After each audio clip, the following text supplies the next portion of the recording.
sur les changements climatiques avec Ibrahima Pabi Djedjou de RTS Matam mbokk yi ñu dem dellu si waat.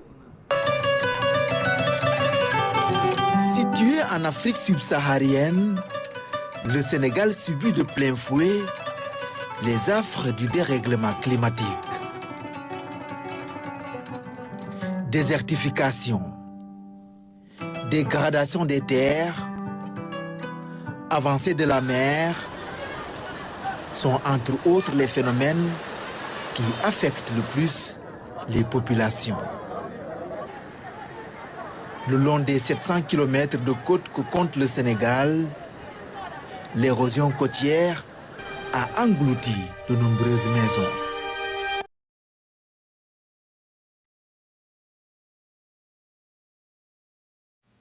Dakar, Rufisque, Bargny, la Petite Côte, à Saint-Louis tout comme la Casamance, les vagues ne cessent de déloger les habitants, emportant avec elles plusieurs installations.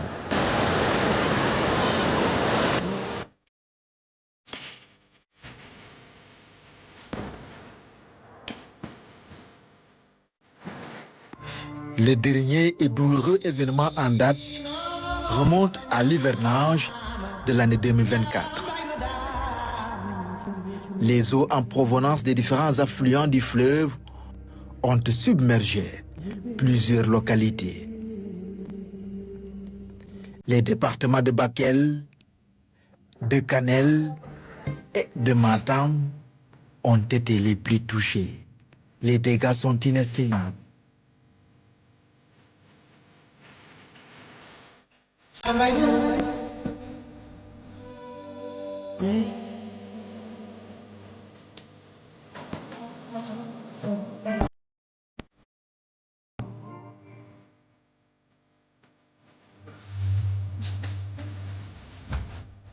Presque tous les secteurs d'activité ont été impactés.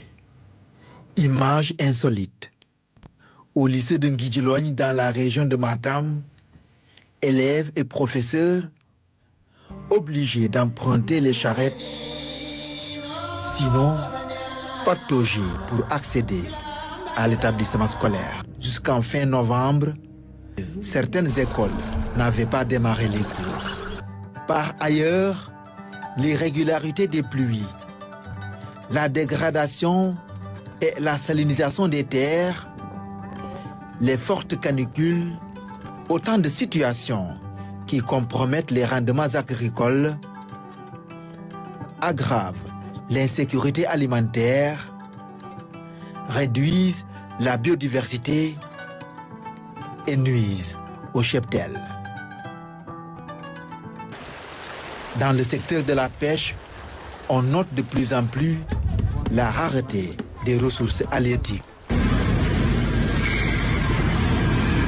La santé de l'homme n'échappe pas aux conséquences du dérèglement climatique. Les épisodes de poussière sont à l'origine de diverses maladies pulmonaires ou respiratoires. Les dégâts sont énormes, les défis complexes. D'une seule voix, les défenseurs de l'environnement interpellent encore plus que jamais la communauté internationale. Le combat se poursuit avec l'apport de certains partenaires qui a permis d'atténuer les impacts. C'est le cas à Rufisque Tchaoulène, à Saly. Les brise-lames et les digues ont aidé à protéger les populations contre l'érosion côtière et à récupérer des plages.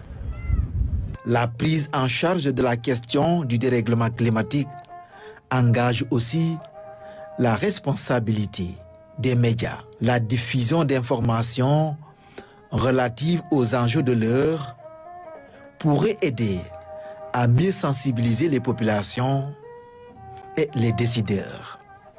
Leur rôle reste capital pour une meilleure prise de conscience et une veille permanente sur le climat.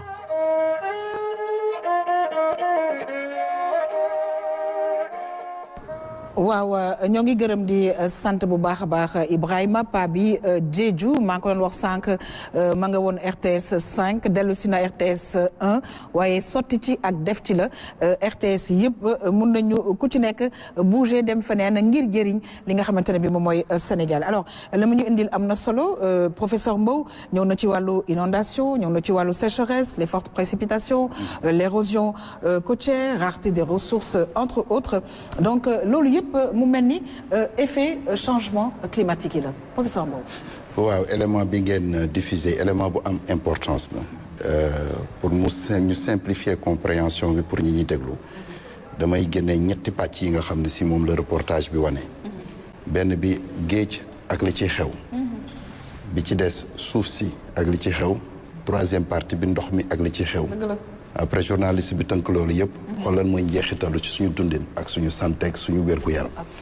alors bu ñu jëlee pàcc bu njëkk bi muy géej ak li ci xew. Sénégal dafa nekk un pays côtier 718 kilomètres de très belles côtes. ah oui. du côte yu nga xam ne si dañ naan fii neexul a dem ak yooyu foo dugg ci côtu Sénégal yi rek am na lu yéeme lu fa nekk. boo demee Casamance mangrove yi nga dem Cap Skirring c'est le tourisme balnéaire nga dem fii Saly Portudal ba Joal nga gis ni mu rafetee grande côte bi gis ngeen ni mu mel ba Saint-Louis donc mu nekk côte yu rafet. alors côte yooyu nag avec changement climatique li ñu remarqué mooy ndoxu géej gi dafa commencé di nangu partie yu bëri li ñu gën a jege fii Dakar Bargny bokk na ci Yène bokk na ci Baie Hann gis nga ni mu commencé di yàqu. alors ci géej gi ni muy nangoo plage yi dafa am ay questions yu bëri yu nga xam ne si dañ koy soulever. ci loolu benn bi mooy comme li xewoon Doune Baba Dièye bu ko géej gi nangoo nit ñi fu ñuy dëkki fan la ñuy dem dëkki pêche bi ñu doon def fan lañ koy defi Jifeer gis nañ la fa xew Dionewar gis nañ la fa xew ba Cap Skirring en passant par Kafountine donc à chaque instant boo xoolee trajectoire plage yi da ngay gis benn moment nit ñi ñu ngi déplacé wu village yi ñu ngi bougé ndax géej gi mu ngi koy nangu loolu dafa nekk un problème sérieux de l'érosion côtière bi ñuy am au niveau du Sénégal. Deuxième aspect bi nga xam ne si moom la géej gi wane. mooy pêcherie yi mooy fi ñuy nappee. napp gi dafa commencé wàññeeku. bon lenn li surpêche la mu ngi indi problème avec la pêche industrielle et la pêche artisanale heureusement gouvernement bi mu ngi ciy jël ay dispositions. mais fu ñu war a taxaw la parce que pêche artisanale li muy indi ci koom-koom. pétrole bi ak gaz bi indiwu ko ci koom-koom ci réew mi. pêche artisanale moom mooy dundal Sénégalais yi. plus de 200 millions milliards li ñuy générer. bokkut ak milliards yi nga xam ne si moom la ñuy am ci gaz bi ak pétrole bi. te changement climatique bu accéléré. mool yi dañuy gën a sori pour wuti jën. te buñ ko amulee gis nga la fi xew ci mbënn mi mbëkk meeg yooyu ñu ngi jéem a dem à l'étranger pour wuti lu ñu liggéey. mais suñu géej dafa am lu bees lu ci feeñ. mooy gaz bi ak pétrole. absolument gaz bi ak pétrole daf ñu war a permettre ñu am koom pour mën a investir ci suñu réew parce que réew yëpp ñu ngi téye seen xaalis ku nekk sa ressource naturelle moo lay permettre nga def les réinvestissements qui te permettent d'être résilient et de t'adapter au changement climatique. te gaz bi ak pétrole bi buñ ko saytoo aussi am na liggéey bu mag buñ ciy def pour préparer le Sénégal contre les pollutions et cetera. maintenant boo duggee ci suuf si tout ce qui est productivité wane na dégradation des terres wane na agriculture bu doxul bi wane na élevage bi nga xam ne si feu de broussier yooyu daf koy gàllankoor ak poussière bi di jóg. yooyu dafay nekk ay aspects importants. mais aspect beneen bu nga xam ne si moom foofu la reportage bi gën a mettre l'accent c'est la raréfaction des ressources en eau ou bien l'excès d'eau. bu ndox amulee nit ñi ils ont du mal à vivre. et parfois ñu am ay sécheresse di gis ngeen daaw dañu taw ba ci digg nawet bi. mu tawul. ñu yaakaar ni foofu lay yem mu taw bu jégg dayoo ba Touba am inondation ñu ubbi maanaam tali taw bi continuer ci fleuve Sénégal mu am ay inondation yu jégg dayoo au niveau du fleuve Sénégal. donc dañuy gis ni ay événements extrêmes la mais loolu yëpp boo ko dajalee xajul ci mbindeef yi. tout à fait.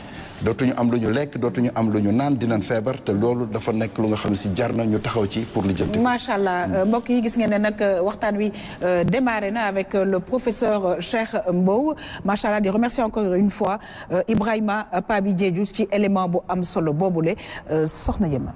waaw soxna yaa xam comme ni ko professeur waxee élément bi dafa am solo parce que mi ngi wax l'environnement un faisceau de